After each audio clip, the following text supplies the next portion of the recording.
From the book of Jonah. Jonah and the whale. Jonah's disobedience. The word of the Lord came to Jonah the son of Amittai, saying, Arise, go to Nineveh the great city, and cry against it, for their wickedness has come up before me.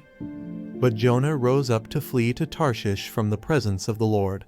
So he went down to Joppa, found a ship which was going to Tarshish, paid the fare, and went down into it to go with them to Tarshish from the presence of the Lord. The Lord hurled a great wind on the sea, and there was a great storm on the sea, so that the ship was about to break up. Then the sailors became afraid, and every man cried to his God, and they threw the cargo which was in the ship into the sea to lighten it for them. But Jonah had gone below into the hold of the ship, lain down and fallen sound asleep. So the captain approached him and said, How is it that you are sleeping? Get up, call on your God. Perhaps your God will be concerned about us, so that we will not perish. Each man said to his mate, Come, let us cast lots, so we may learn on whose account this calamity has struck us. So they cast lots, and the lot fell on Jonah. Then they said to him, Tell us now, on whose account has this calamity struck us? What is your occupation, and where do you come from? What is your country? From what people are you? He said to them, I am a Hebrew, and I fear the Lord God of heaven, who made the sea and the dry land. Then the men became extremely frightened, and they said to him, How could you do this? For the men knew that he was fleeing from the presence of the Lord, because he had told them. So they said to him, What should we do to you that the sea may become calm for us? For the sea was becoming increasingly stormy. He said to them, Pick me up and throw me into the sea.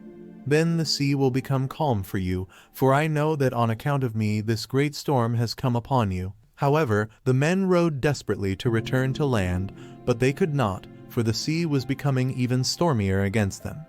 Then they called on the Lord and said, We earnestly pray, O Lord, do not let us perish on account of this man's life, and do not put innocent blood on us. For you, O Lord, have done as you have pleased.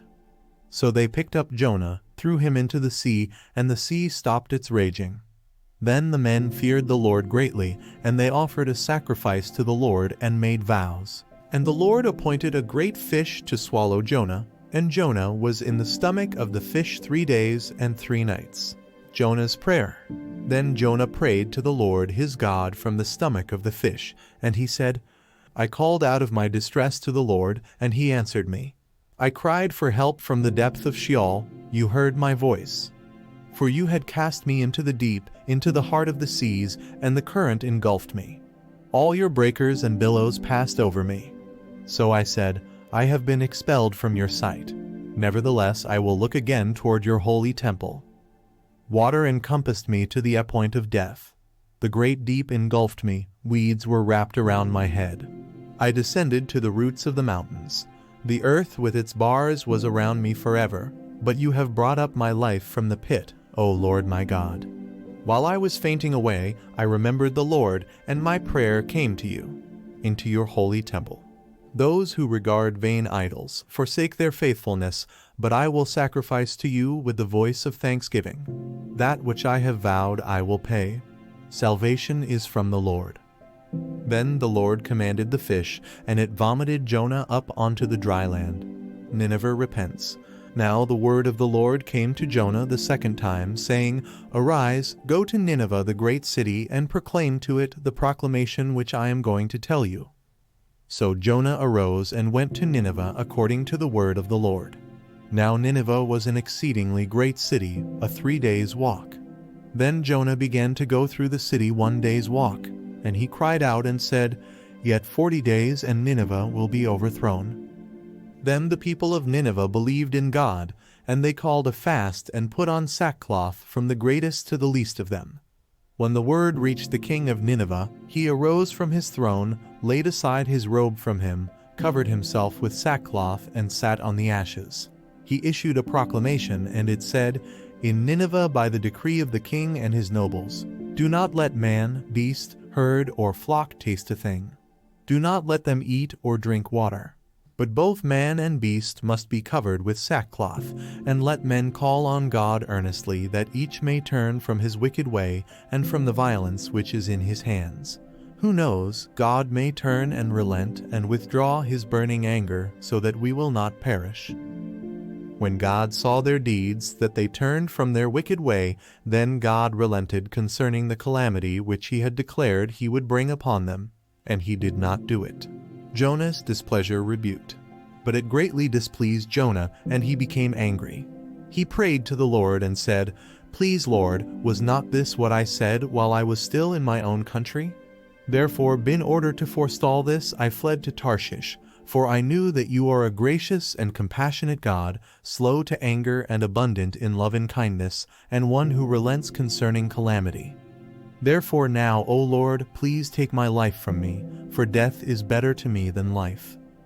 The Lord said, "Do you have good reason to be angry?" Then Jonah went out from the city and sat east of it. There he made a shelter for himself and sat under it in the shade until he could see what would happen in the city.